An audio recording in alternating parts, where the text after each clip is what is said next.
Hey everybody, this is Jim at SP500chart.com using time-honored techniques to understand modern markets. It is after the close on January 6, 2012, the first trading week, though a short week, of 2012.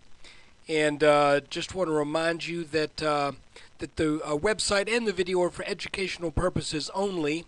Nothing stated at the site or in this video is intended to be used as investment advice.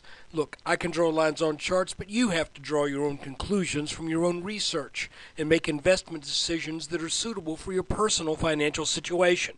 I'm not a licensed financial professional. I'm just a guy who draws lines on charts. Let me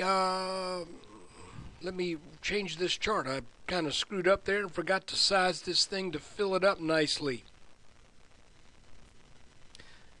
And bear with me, there we go. Now we're good to go. Looking at a 1 hour chart. I made mention, and we've been looking at this potential inverse head and shoulders, something of a consolidation or a continuation pattern. And again, I want to remind you, here's the left shoulder, here's the head, here's the right shoulder. This is the neckline. And folks, we were above that neckline after the breakout for the last 4 sessions. And I think you have to look at that and you have to respect that and say, you know, this market looks poised to head higher. Now, there's going to be some difficulty along the way, almost certainly, because we've got levels of resistance that we will hit if this market obeys this inverse head and shoulders and wants to push higher. This head and shoulders, inverse head and shoulders, I keep calling it a head and shoulders, pardon me, it is an inverse pattern. And by the way, head and shoulders usually are at bottoms or at tops, but you can see them as continuation patterns, as consolidations, where the market enters a period of weakness and then comes back and starts to firm back up and then continue in the direction that was in place prior to that pattern's development. And in this case, this pattern developed after the S&P came off the October 3rd lows. Okay? So you might look at it and you might be thinking to yourself, well, I'm looking at the big picture here. This is the high 1370. Why would this be a continuation? Well, the reason is because this pattern formed after that big 200-point move up off the 1180 lows. So, let's go back into the hourly chart.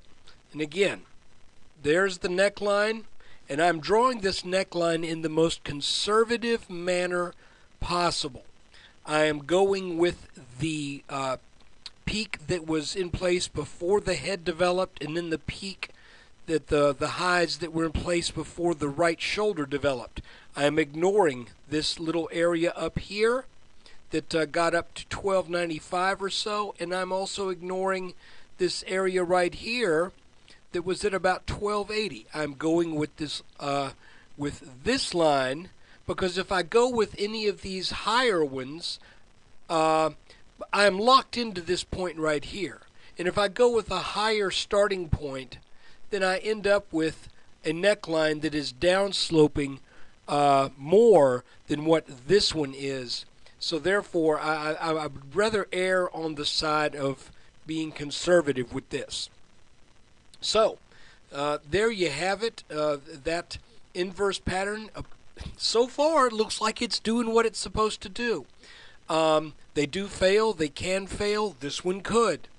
But right now, it looks like the market wants to plow on up a little higher. Now, if we look at the last week, I mentioned this is the weekly review part. We're looking at 4 trading days here, but I mentioned that going into the first of the year, that the market the weakness there on the 30th just looked a little suspect. It looked like it was just kind of a low volume slide, no real committed selling pressure. And lo and behold, we opened the year with a nice dose of whatever you want to call it, the January effect, just maybe New Year's optimism, whatever.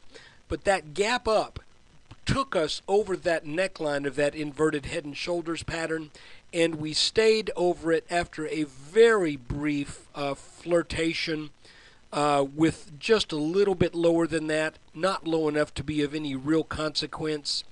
And it looks to me, even as we look at this at the 5-minute chart, this whole thing right here is looking kind of bullish too.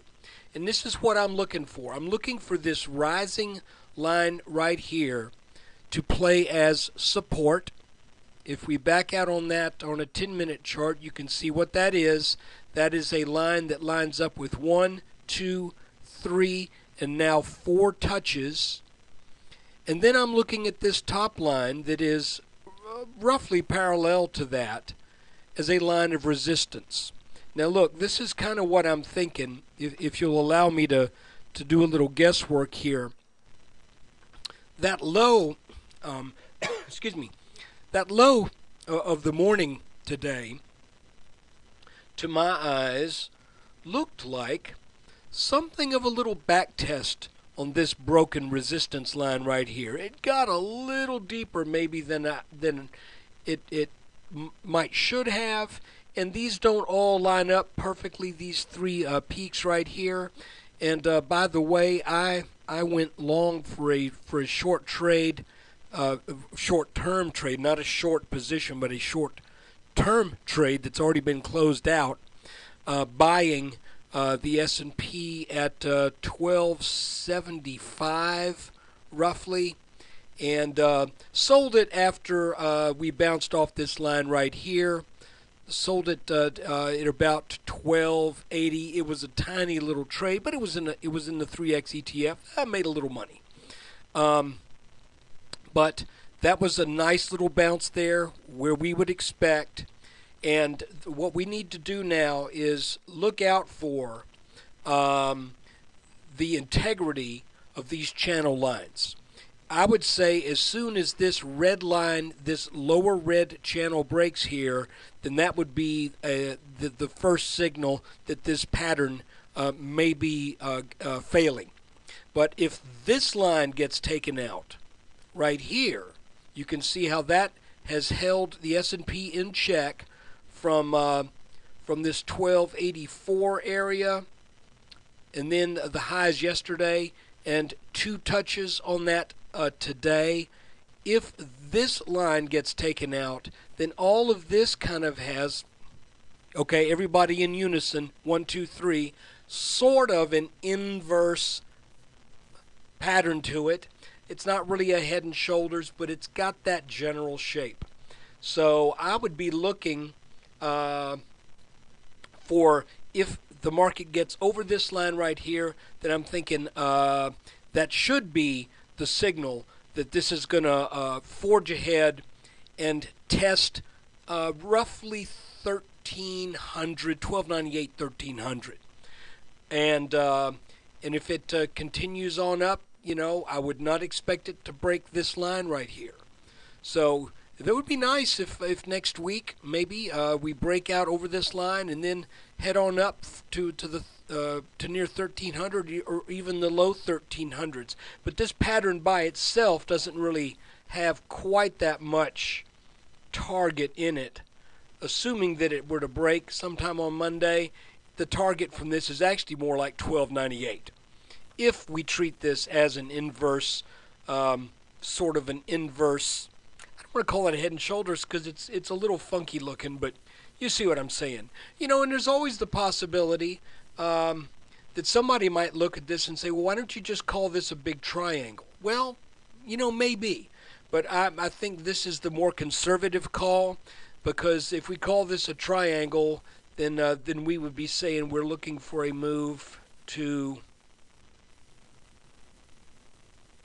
over 1300 probably 1307 or 1308.